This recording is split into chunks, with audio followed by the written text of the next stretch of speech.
Nabi SAW bersabda, "Man shalla lillahi arba'ina," barang siapa yang salat 40 hari bersama imam mulai dengan takbiratul ihram, kutibat lahu bara'atan, diberikan oleh Allah 2 nikmat, 2 anugerah, 2 kebebasan.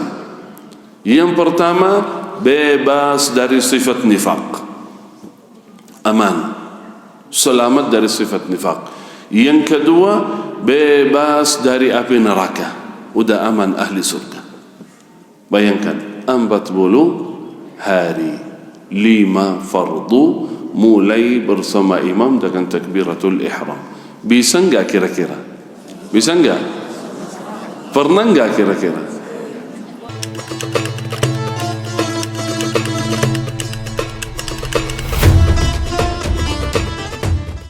Bismillahirrahmanirrahim.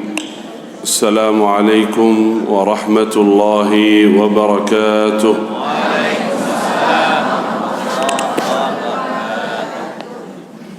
Alhamdulillahi rabbil alamin. Alhamdulillahi hamdan kathiran tayyiban mubarakan fih. Allahumma lakal hamdu hatta tarda, wa lakal hamdu idha radit, wa lakal hamdu ba'da ar-ridha. يا ربنا لك الحمد كما ينبغي لجلال وجهك وعظيم سلطانك. اللهم صل وسلم وبارك وأنعم على عبدك ورسولك نبينا وسيدنا وحبيبنا وشفيعنا محمد صلى الله وسلم وبارك عليه وعلى آله وأصحابه أجمعين. أما بعد.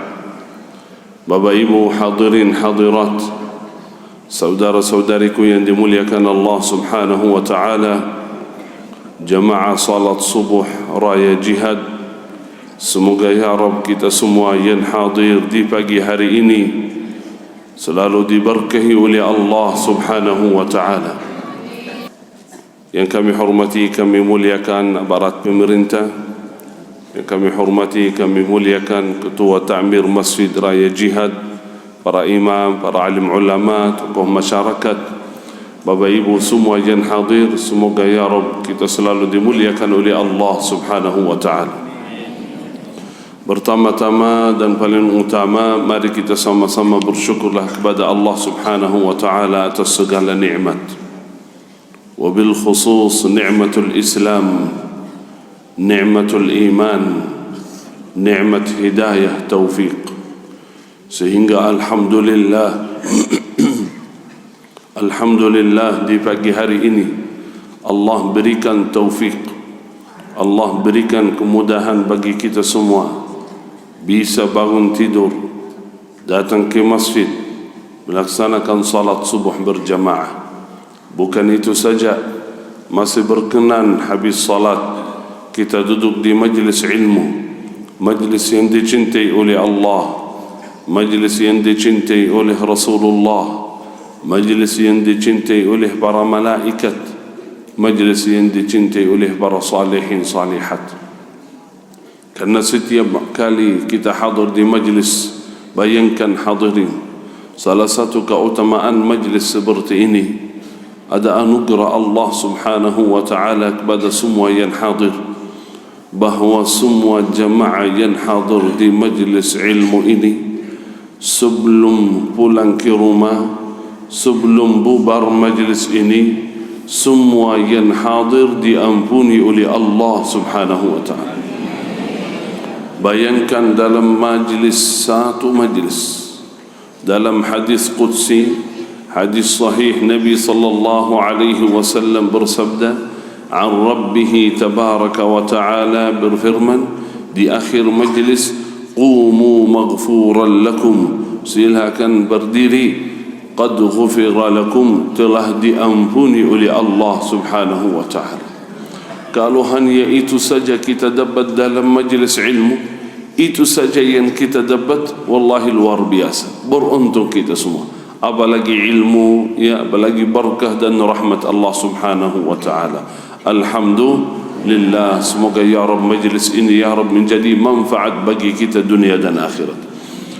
Pertama, sebelum saya mulai, saya setiap kali ketika isi salat subuh khususnya atau isi kajian subuh khususnya, saya terharu, saya merasa bangga karena bisa hadir bersama orang baik, orang salih dan salihah ini.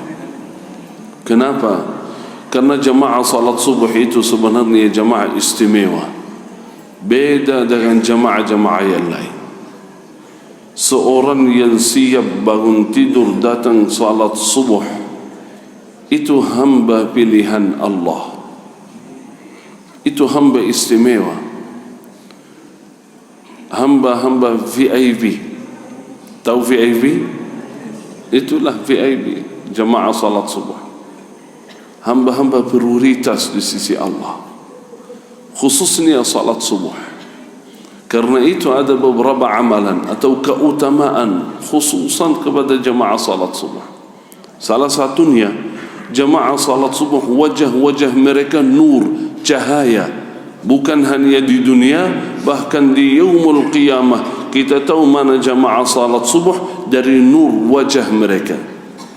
Nabi sallallahu alaihi wasallam bersabda, qal basyiru, ini ada kabar gembira, kabar gembira dari Rasulullah sallallahu alaihi wasallam khususan kepada jamaah salat subuh. Qal basyiru, berikan kabar gembira, al-masyaina ila al-masajid fi adh-dhulam, mereka yang berjalan menuju ke masjid di waktu gelap, suasana gelap. Kabar gembira ni apa? Bin nuri tammi yaum al-qiyamah, dengan cahaya yang sempurna nanti di hari kiamat. Al-jaza'u min jinsil amal, balasan Allah sesuai amalan kita. Karena keluar dari rumah suasana gelap, di saat kegelapan besar di yaumul qiyamah, Allah mengganti cahaya yang sempurna. Saat yaumul qiyamah tidak ada nur, tidak ada listrik, tidak ada lampu, tidak ada cahaya, tetapi ada cahaya iman, cahaya salat subuh. Yang kedua, jamaah salat subuh itu orang-orang beriman yang jauh dari sifat nifaq. Seorang yang rutin rajin hadir salat subuh adalah orang beriman yang insya-Allah jauh dari sifat nifaq. Karena seorang munafik susah baginya datang salat subuh, berat. Karena itu Nabi sallallahu alaihi wasallam bersabda, athqalu salah, salat yang paling berat bagi seorang munafik salatus subuh. Salat subuh berat bagi seorang munafik, tak bisa. Kalau salat-salat yang lain bisa, tapi salat subuh enggak bisa tinggalkan kasur, enggak bisa tinggalkan ketiduran, tidur enggak bisa, mau lanjut saja. Tapi seorang mukmin siap, bahkan setiap malam sebelum tidur dia pasang niat dalam hati mau bangun salat subuh, mau bikin alarm, minta tolong ayah, ibu, teman, saudara yang di rumah, tolong bangunin saya. Itulah seorang mukmin. Berarti kalau tanda seorang mukmin salat subuh. Karena itu kata ulama, kalau ingin tahu atau khawatir munafik, coba lihat salat subuh bisa enggak? Kalau bisa, insya-Allah aman dari sifatnya. Kalau belum bisa berkali-kali, berarti hati-hati. Tapi kalau di antara kita berusaha setiap malam, ya, tetapi qadarullah kadang-kadang ketiduran, itu dimaafkan oleh Allah karena niatnya mau bangun. Tapi seorang yang membiarkan biasa-biasa saja, itu yang hati-hati, khawatir jadi munafik. Saudara, sahabat Rasulullah sallallahu alaihi wasallam yang dijaminkan oleh Nabi Muhammad sallallahu alaihi wasallam mereka ahli surga, banyak di antara mereka yang takut khawatir menjadi munafik. Apalagi kita yang amalan saleh kita masih kurang, enggak ada jaminan kita menjadi ahli surga. Kata seorang tabi'in, qal laqaitu 30 min ashab Rasulullah sallallahu alaihi wasallam, saya bertemu dengan 30 sahabat, kulluhum, semua yakhsha ala nafsihi nifaq, mereka khawatir menjadi munafik. bahkan bukan sahabat yang biasa. Di antara sahabat Al-Faruq Umar radhiyallahu anhu, sahabat Rasulullah sallallahu alaihi wasallam Umar ibn al-Khattab, Amirul Mu'minin, Al-Faruq. Tahu arti apa Al-Faruq? Yang membedakan antara hak dan batil. Saat beliau masuk Islam di Makkah, beliau berkata, ya Rasulullah, alasna ala al-haq wa hum ala al-batil? Bukan kami ahli hak, ahli kebenaran, kafir-kafir Quraisy ahli batil? Kata Rasulullah, na'am. Kok kenapa kita sembunyi di Darul Arqam? Kan sebelumnya Nabi sallallahu alaihi wasallam belum banyak umat Islam, masih belum begitu kuat. Nabi sallallahu alaihi wasallam dan beberapa sahabat sembunyi di salah satu rumah yang diwakafkan oleh pemuda sahabat namanya Al-Arqam, Ibnu Abi Al-Arqam. Mereka kajian di sana, ta'lim di sana, Nabi sallallahu alaihi wasallam mengajarkan di sana. Enggak bisa terang-terangan, enggak bisa. Di masjid kayak ini, di raya jihad, enggak bisa. Karena itu bersyukurlah kepada Allah. Saat ini kita alhamdulillah kapan saja berkumpul di masjid. Di mana-mana bisa kita salat terang-terangan, alhamdulillah. Apalagi dari pemerintah, alhamdulillah, baik wali kota dan lainnya mendukung kegiatan-kegiatan Islami. Bukan hanya di zaman jahiliyah, bahkan di zaman ini ada beberapa negara yang tidak bisa mereka berkumpul seperti ini. Enggak bisa, dilarang. Paling kalau bisa salat, setelah salat keluar, tutup pintu masjid. Bersyukurlah kepada Allah atas nikmat itu. Kita bisa berkumpul, bisa kita belajar sama-sama, alhamdulillah. Kapan saja bisa. Bahkan kalau setiap hari bisa. Saya yakin di Masjid Raya Al-Jihad sering ada kajian, ada ta'lim. Itu nikmat yang perlu kita bersyukur kepada Allah Subhanahu wa taala. Ketika Umar bin Al-Khattab radhiyallahu anhu datang ke Darul Arqam, beliau masuk ke Islam. Beliau berkata, ya Rasulullah, bukan kami ahli hak, mereka ahli batil? Kata Rasulullah, na'am. Kok kenapa kita sembunyi di rumah? Kata Rasulullah, kita nunggu perintah Allah Subhanahu wa taala. Kata Umar, ayo ya Rasulullah, kita keluar terang-terangan. Rasulullah, belum, tunggu dulu Umar. Kata Rasulullah, tolong kita keluar ahli hak, enggak takut dengan siapapun. Kan Umar radhiyallahu anhu sebelum masuk ke Islam terkenal orangnya kuat, orangnya hebat, luar biasa. Akhirnya diizinkan oleh Nabi Muhammad sallallahu alaihi wasallam keluar, dan para sahabat keluar bersama Umar bin Al-Khattab dari rumah menuju ke Masjidil Haram. Dua saf, satu saf Umar bin Al-Khattab, satu saf Hamzah ibn Abdul Muttalib radhiyallahu anhu warda. Kafir-kafir Quraisy melihat Umar radhiyallahu anhu, takut mereka, enggak bisa mengganggu sahabat. Biasanya ketika melihat sahabat mereka mengganggu, menyiksa. Tapi ketika lihat Umar bin Khattab, enggak ada yang berani. Karena itu dikasih julukan Al-Faruq, yang membedakan antara hak dan batil. Berkali-kali Nabi sallallahu alaihi wasallam berkata, Umar ahlul jannah, ahli surga. Umar ahli surga. Bahkan kata Rasulullah sallallahu alaihi wasallam, "Lau kana nabiyyan ba'di lakana Umar." Jika ada nabi setelahku, kata Rasulullah, jadi Umar nabi. Saking beliau kuat dalam kebenaran. Umar radhiyallahu anhu itu selalu dia khawatir menjadi munafik, takut. Selalu takut. Subhanallah, Umar yang dijaminkan oleh Nabi sallallahu alaihi wasallam ahli surga. Berkali-kali Rasulullah memberikan kabar gembira, Umar ahli jannah. Beliau takut, iya takut. Pernah beliau datang kepada seorang katibul wahyi yang menulis wahyu. Nabi sallallahu alaihi wasallam diberikan rahasia dari Allah, wahyu, data-data seorang munafik di sekitar Rasulullah sallallahu alaihi wasallam. Fulan, munafiqin sekitar Nabi sallallahu alaihi wasallam diberitahu kepada Rasulullah supaya wahai Muhammad sallallahu alaihi wasallam jangan percaya dengan fulan dan fulan itu munafiqin, walaupun mereka hadir, walaupun mereka mengucapkan syahadat, tetapi sebenarnya mereka membenci Islam. Hati-hati wahai Muhammad. Tapi itu rahasia, tidak boleh memberitahu kepada siapapun, hanya tulis. Katibul wahyi menulis, Tapi Rasulullah suruh tutup, enggak boleh sampaikan kepada siapapun. Kenapa? Kok kalau kita punya nama-nama atau data munafikin, langsung kita iklan, kita umumkan, betul enggak? Kita umumkan, kok lebih supaya lebih hati-hati, betul enggak? Kita tahu misalnya yang di sekitar kota Padang Panjang itu, munafik-munafik siapa, langsung di make itu umumkan, jamaah hati-hati, betul enggak? Tapi Rasulullah enggak pernah beliau buka, padahal beliau tahu persis siapa mereka. Kenapa? Ya, mudah-mudahan diberikan hidayah oleh Allah, bisa berubah, bisa menjadi orang baik. Tutupilah, itu aib, kekurangan, tutupilah. Mudah-mudahan diberi hidayah oleh Allah subhanahu wa ta'ala. Dan mereka masih sedikitlah kejahatan terhadap Islam. Kalau terbuka, mereka terkenal, kemungkinan nanti terang-terangan musuh mereka luar biasa. Udah, biarin. Tapi Umar radhiyallahu anhu, beliau tahu bahawa fulan ini dengan data munafik.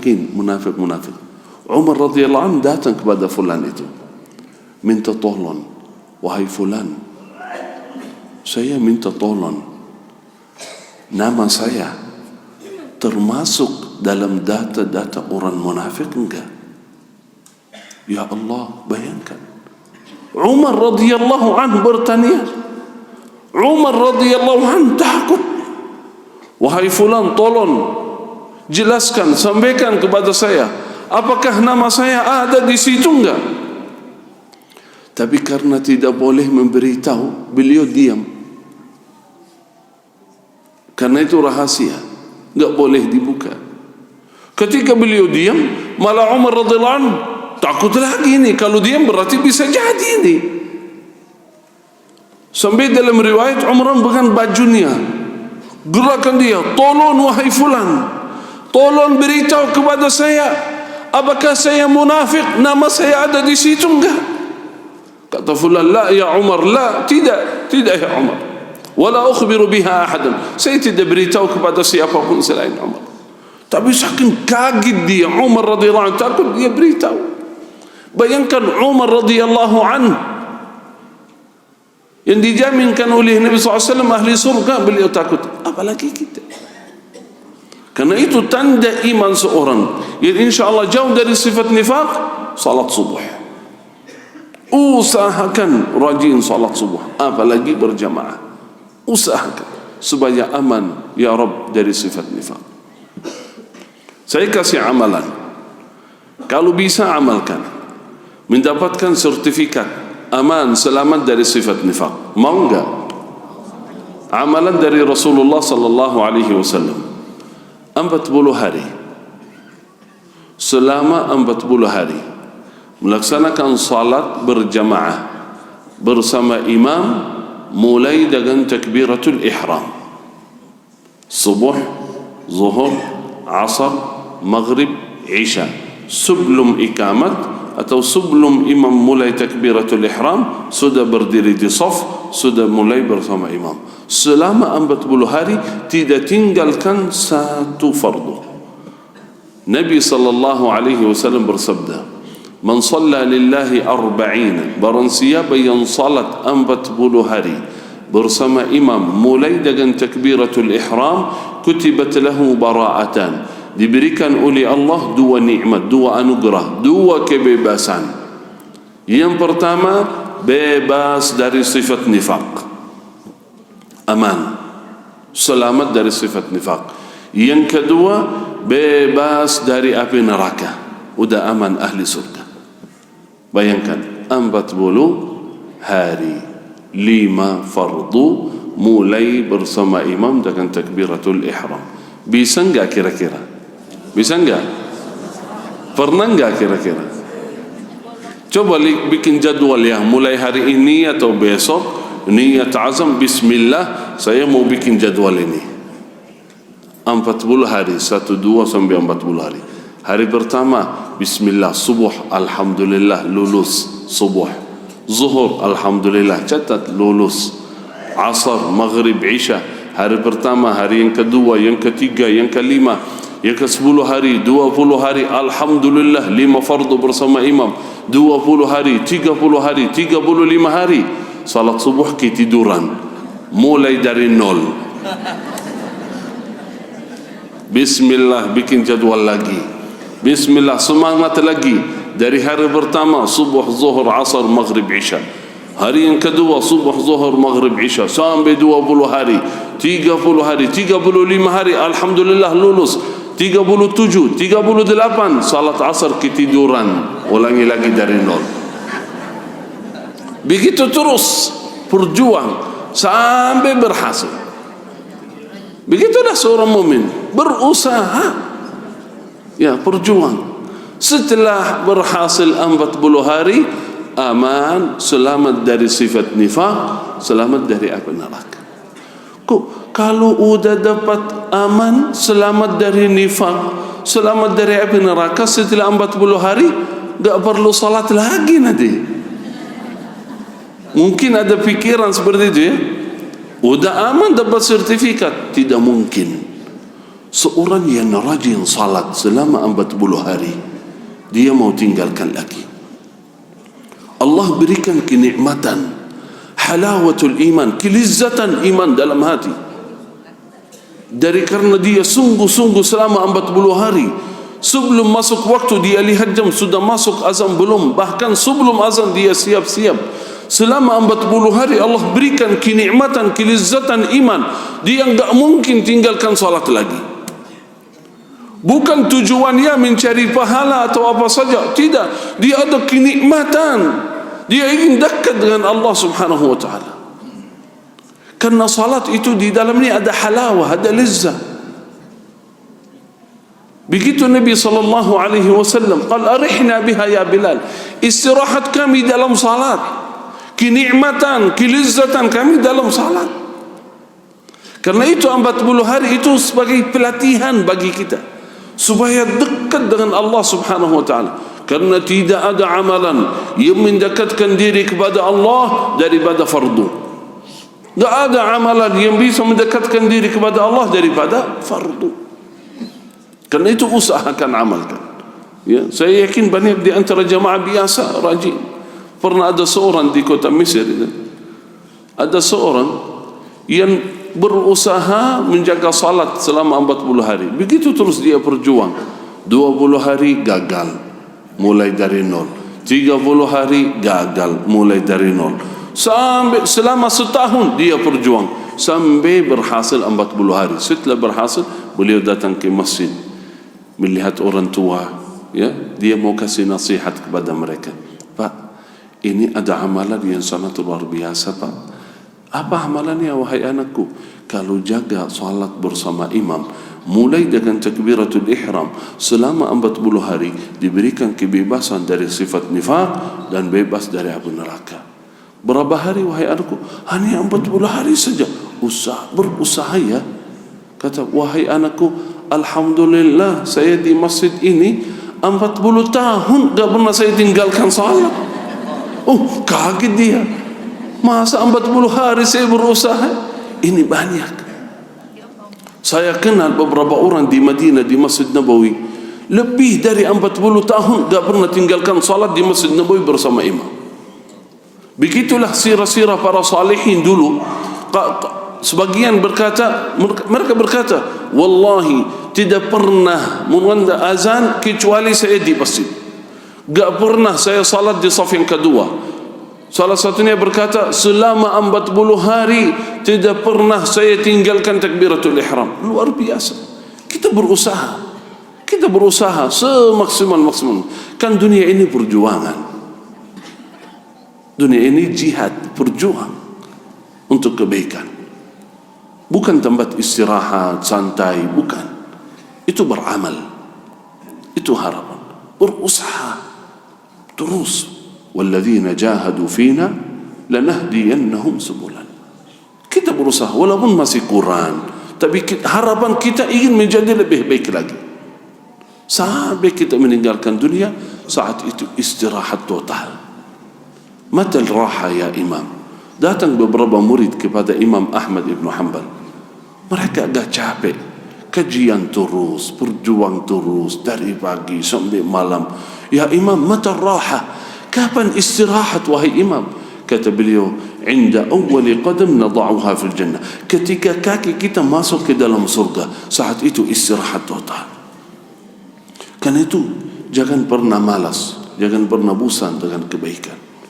Jangan menyerah. Usahakan berjuang terus. Harapan kita ridha Allah dan surga Allah Subhanahu wa taala. Berarti tanda seorang beriman insya-Allah itu menjaga salat subuh berjamaah. Terus yang pertama cahaya, yang kedua orang beriman, yang ketiga jamaah salat subuh itu orang kaya semua. Orang kaya, kaya abadi. Bukan kaya di dunia, kaya sebentar. Kaya abadi. Kenapa? Karena ada amalan yang kita laksanakan di salat subuh tidak mungkin mendapatkan pahala senilai amalan itu di waktu-waktu yang lain. 2 rakaat sunnah qabliyah subuh. Nabi sallallahu alaihi wasallam bersabda, "Rak'ata al-fajr khairun min ad-dunya wa ma fiha." 2 rakaat qabliyah subuh lebih baik dari dunia seisinya. Bayangkan Bapak Ibu, mungkin hadis ini pernah kita dengar tahu, tapi bayangkan betapa besar pahalanya. Lebih baik dari dunia. Berarti kalau saya melaksanakan salat sunnah qabliyah mendapatkan lebih besar, lebih baik dari dunia seisinya. Kalau nilai dunia berapa ya? Bisa hitung enggak nilai dunia? Berapa kira-kira? Pernah saya lihat posting di media, orang kaya di Indonesia ini. Ada seorang kaya, saldo atau rekeningnya atau tabungannya 27 T. Terus ada yang 23 T, 17 T, 15 T. Tahu T enggak? Punya T enggak? Ada yang punya T enggak? Ada. Teh manis. Ya. Banyak itu punya, alhamdulillah. Coba lihat, enggak ada. Saya bilang kok enggak ada yang punya jutaan. Semua T. Luar biasa. Coba lihat, ini di Indonesia saja, belum di negara-negara yang lain. Coba hitung, kumpulkan semua yang di dunia. Kumpulkan harta semua yang di dunia. Seluruh negara. Wallahi yang melaksanakan 2 rakaat qabliyah mendapatkan lebih baik, lebih besar dari itu semua. Bayangkan. Karena itu dunia ini bukan tempat balasan. Bukan tempat Allah membalas kebaikan yang kita kerjakan. Kenapa? Karena dunia tidak muat. Bayangkan kalau salat sunnah qabliyah itu saja, kalau saya dapat lebih besar dari dunia, terus Allah berikan di dunia, terus yang lain dapatnya gimana? Gak muat. Kalau saya ambil dunia terus antum taruh di mana? Gak ada gudang lagi, semuanya saya. Karena itu harus pindah. Pindah ke mana? Ke surga yang lebih luas. Masing-masing mendapatkan lebih luas dari dunia. Bayangkan, masing-masing di surga nanti yang kita miliki bukan rumah 100 meter, 500 meter. Lahan atau tanah kita bukan 1 hektar, 2 hektar. Kalau di dunia ini seorang punya 10 hektar, merasa bangga. Fulan ini punya puluhan hektar, bangga dia. Di surga sana yang paling sedikit hartanya, kata Nabi SAW dalam hadis, mithlud dunia, seperti dunia dia miliki sendiri. Luar biasa. Karena itu betul-betul butuh perjuangan saudara. Dunia ini butuh perjuangan.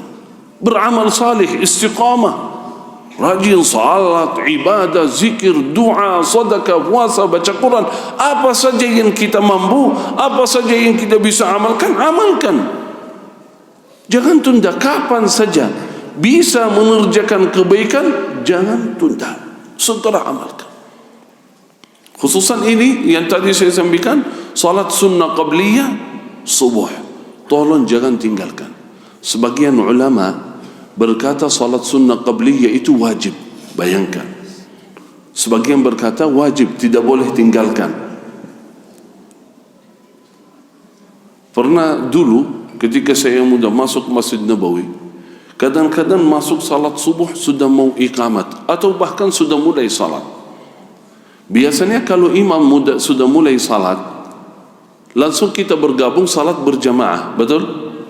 Tapi ketika saya masuk beberapa kali, saya lihat ada beberapa orang tetap mereka salat sunnah. Kok kenapa ini? Tapi saya enggak berani, masih kurang ilmu, saya enggak berani tegur atau kritik, kok kenapa salat atau harusnya ikut salat berjamaah. Setelah itu saya tanya kepada guru, ya Syekh, kok saya masuk Masjid Nabawi sudah mulai salat, ada beberapa jamaah yang salat sunnah, kok gimana itu? Beliau bertanya, rata-rata mereka dari mana? Dari wajah ini ya, dari mana? Kalau kita ahli Madinah tahu, karena sering bertemu jamaah haji umrah, sudah tahu ini. Dari mana? Negara mana? Saya bilang dari Pakistan, India. Ya. Kalau kita tahu ini Pakistan, ini India, ini Mesir, ini Indonesia, ya, ini Padang Panjang. Nah, itu belum tentu tahu. Ya ini dan saya bilang dari Pakistan dia. Kata beliau rata-rata mereka mengikut mazhab Hanafi. Dalam mazhab Hanafi itu sebagian ulama berkata salat sunnah qabliyah itu wajib. Karena itu boleh tidak mau masuk salat sebelum melaksanakan sunnah. Karena menurut mereka wajib. Bayangkan. Walaupun kesepakatan ulama yang wajib cuma 5 fardu, walaupun jumhur ulama lebih baik kita ikut salat berjamaah. Terus kalau ketinggalan salat sunnah qabliyah, boleh nanti setelah salat subuh kita berdiri lagi salat sunnah qabliyah yang belum sambat tadi. Ya boleh, ya boleh. Habis salat subuh, bismillah, baca zikir, atau berdiri salat. Salat apa? Sunnah qabliyah. Ketika salat yang sebelah kanan kiri, kok salat apa ini? Enggak ada ba'diyah, kasihan kemungkinan orang itu ngantuk ini. Ya Pak, ini salat subuh bukan isya. Tapi tetap dia salat sampai selesai. Pak, kok salat ba'diyah subuh? Enggak ada ba'diyah subuh Pak. Ini bukan ba'diyah, ini qabliyah. Kok qabliyah? Ini waktu ba'diyah. Ya, tadi belum sempat saya, baru datang masbuk, saya tetap salat. Kata Syekh Muhammad Jabir begini, kok tapi yang saya tahu itu enggak boleh salat setelah salat subuh. Kalau merasa ragu enggak boleh, enggak apa-apa. Walaupun itu boleh, tidak ada masalah. Tapi kalau merasa ragu, boleh nanti setelah terbit matahari salat 2 rakaat. Niatnya qabliyah yang tadi belum. Saking pentingnya kata ulama, jangan tinggalkan. Karena Nabi SAW tidak pernah beliau tinggalkan salat sunnah qabliyah. Walaupun beliau dalam keadaan musafir, walaupun beliau dalam keadaan sakit, tidak pernah tinggalkan salat sunnah qabliyah subuh. Khairum minad dunya wa ma fiha. Berarti orang yang melaksanakan salat sunnah qabliyah orang kaya abadi. Alhamdulillah. Itu dari saya untuk jamaah salat subuh supaya kita termotivasi terus rajin menjaga salat subuh berjamaah.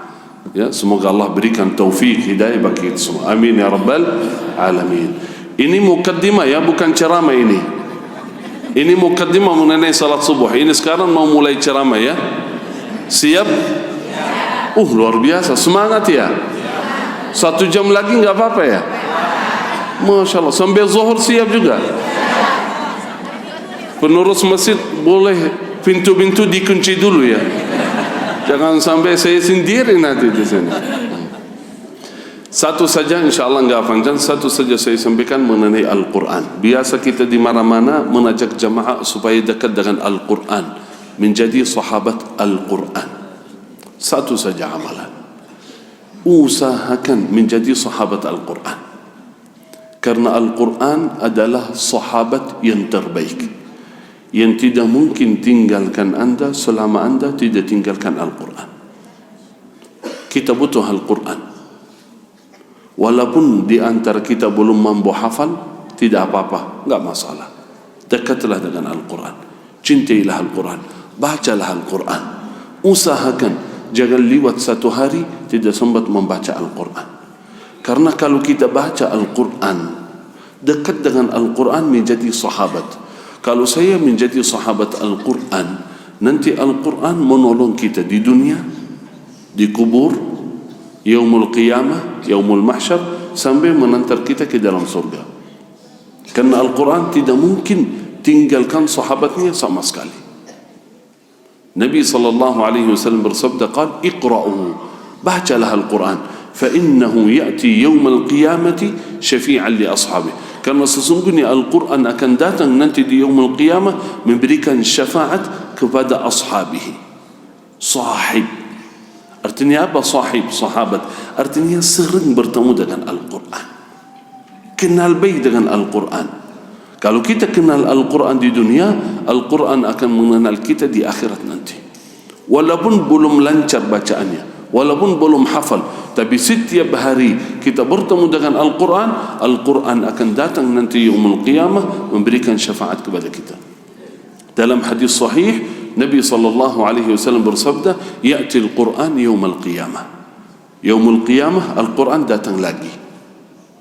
Kenapa datang lagi? Kan enggak perlu baca, enggak ada amalan lagi. Al-Quran datang untuk memberikan balasan. Mana sahabat saya?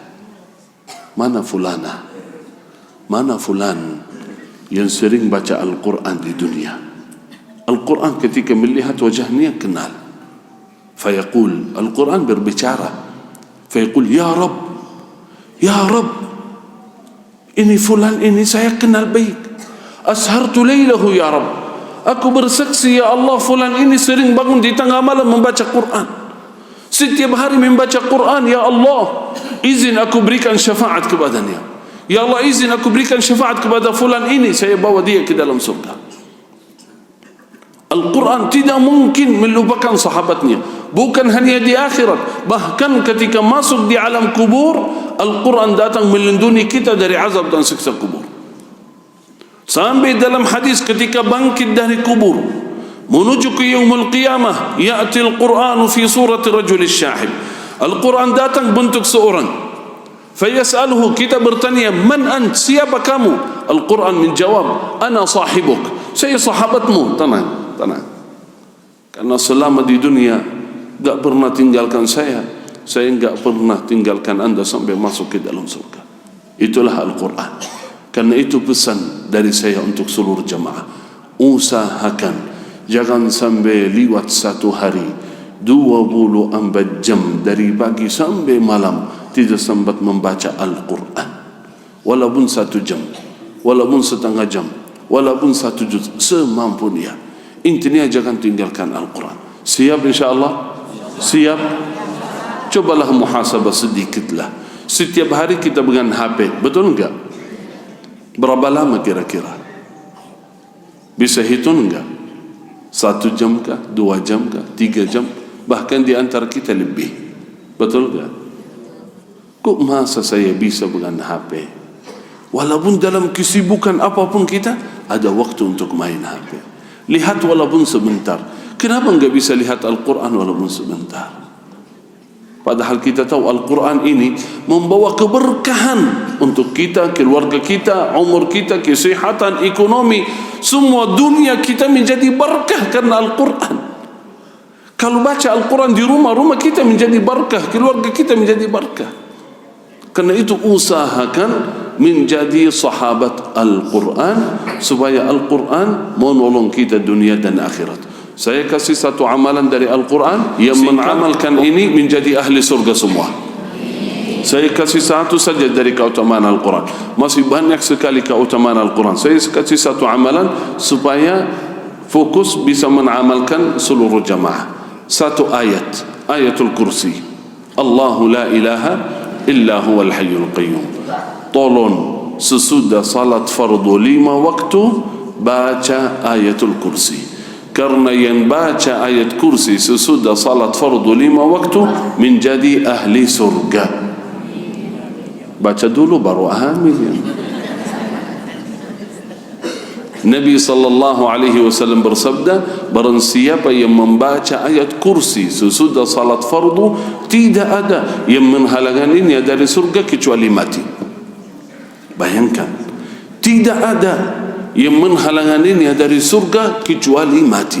Artinya kalau baca ayat kursi rutin sesudah salat fardu, nunggu mati silakan masuk surga, aman. Karena punya Al-Quran, ayatul kursi. Satu ayat mampu membawa kita ke dalam surga, apalagi yang baca Al-Quran setiap hari. Coba lihat amalan ringan, tapi sayang sekali banyak di antara kita yang biasa lupa membaca ayat kursi sesudah salat fardu. Betul? Coba lihat tadi habis salat subuh, kira-kira baca enggak ayat kursi? Masya Allah. Baca enggak bapak? Alhamdulillah. Coba kita tes, ibu-ibu Masya Allah hampir semua baca. Tolong, yang tadi baca ayat kursi habis salat subuh, yang tadi baca, boleh angkat tangan. Yang baca saja, yang tadi lupa enggak usah. Ya, yang tadi enggak usah. Yang tadi baca ayat kursi boleh. Yang baca saja, yang tadi lupa enggak usah. Kok cuma berapa orang? Yang tadi suaranya keras di mana itu? Saya suka tes, kenapa? Supaya yang lupa baca merasa malu. Iya betul, saya enggak baca. Ya betul, saya enggak baca tadi. Kenapa enggak baca? Jujur saja baru tahu keutamaannya. Atau mungkin pernah tahu tapi biasa lupa. Ya, atau biasa nunggu imam baca zikir sesudah salat. Kalau imam baca, kita baca. Kalau imam enggak baca, enggak baca, jangan. Dan saya sudah keliling hampir seluruh kota kabupaten se-Indonesia, sudah jarang ada yang baca. Ada yang baca, tapi jarang sekali ada imam yang memimpin baca zikir ayat kursi sesudah salat. Karena itu saudara, tolong, baik salat di masjid, salat sendiri, salat di kantor, salat dalam perjalanan, ketiduran baru bangun, ambil air wudu, salat, habis salat, tetap baca zikir walaupun sebentar, khususnya ayatul kursi. Karena yang baca ayat kursi tidak ada yang menghalanginya dari surga. Berarti aman karena bersama ayatul kursi. Karena banyak belum sempat tadi baca ayatul kursi, mari kita sama-sama baca ayatul kursi. A'udzu billahi minasy syaithanir rajim. Bismillahirrahmanirrahim. Allahu la ilaha illa huwal hayyul qayyum. La ta'khudhuhu sinatun wa la nawm. Lahu ma fis samawati wa ma fil ard. Man dhal ladhi yashfa'u 'indahu illa bi'idhnihi. Ya'lamu ma bayna aydihim wa ma khalfahum. Wa la yuhituna bi shay'in min 'ilmihi illa bima sha'a. Wasi'a kursiyyuhu as-samawati wal ard. Wa la ya'uduhu hifdhuhuma wa huwal 'aliyyul 'azim. Kita baca doa khatmul Quran sama-sama, harapan besar kita menjadi ahlul Quran ya Rabb. Allahumma arhamna bil Quran waj'alhu lana imaman wa nuran wa hudan wa rahmah. Allahumma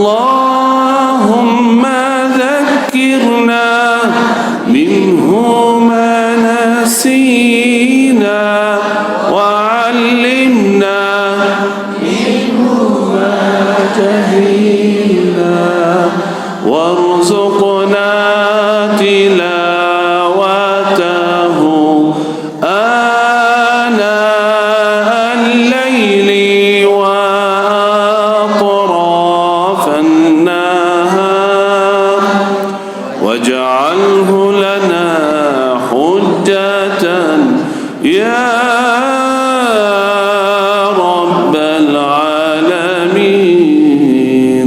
amin, amin, Allahumma amin. Terima kasih, jazakumullahu khair. Semoga ya Rabb kita menjadi ahlul Quran, sahabat Al-Quran yang mendapatkan syafaatul Quran nanti di hari kiamat. Amin, amin ya Rabbal Alamin. Biasa sebelum tutup saya sampaikan doa. Boleh enggak? Semangat luar biasa jemaah. Doa singkat, mudah dihafal, mudah diamalkan. Doa unik ini. Kenapa unik? Karena yang baca doa ini surga mendoakan. Bayangkan, yang berdoa bukan syekh, bukan guru, bukan ustaz, yang mendoakan langsung surga. Bayangkan, surga berdoa, ya Rabb, masukkan orang ini ke dalam surga. Bayangkan, surga minta kepada Allah, surga ingin kita masuk ke dalamnya kalau baca doa ini. Karena itu saya suka sampaikan kepada jemaah. Nabi SAW bersabda dalam hadis sahih, qal, barang siapa yang memohon kepada Allah, berdoa, Allahumma inni as'aluka al-jannah, Allahumma inni as'aluka al-jannah, 3 marrat, 3 kali saja, qalatil jannah, langsung surga berkata, Allahumma adkhilhu al-jannah, ya Allah masukkan orang ini ke dalam surga. Bayangkan, surga meminta kepada Allah, surga berdoa untuk kita. Berarti kalau baca doa hari ini, surga mendoakan hari ini. Baca lagi besok, surga minta lagi besok. Baca lagi lusa, surga minta lagi lusa. Baca setiap hari, surga setiap hari mendoakan kita. Kalau surga yang mendoakan kita, insyaAllah kita masuk ke dalamnya. InsyaAllah kita sama-sama menjadi ahli surga tanpa hisab, tanpa azab, ya Rabbal Alamin. 3 kali saja langsung surga mendoakan kita. Ayo mari kita sama-sama di akhir majlis kita baca doa Allahumma inni as'aluka al-jannah 3 kali. Allahumma inni as'aluka al-jannah, Allahumma inni as'aluka al-jannah, Allahumma inni as'aluka al-jannah. Alhamdulillah sudah 3 kali. Yakin saat ini surga sedang memohon kepada Allah, ya Rabbi masukkan seluruh jamaah salat subuh Masjid Raya Jihad ke dalam surga ya Rabbi.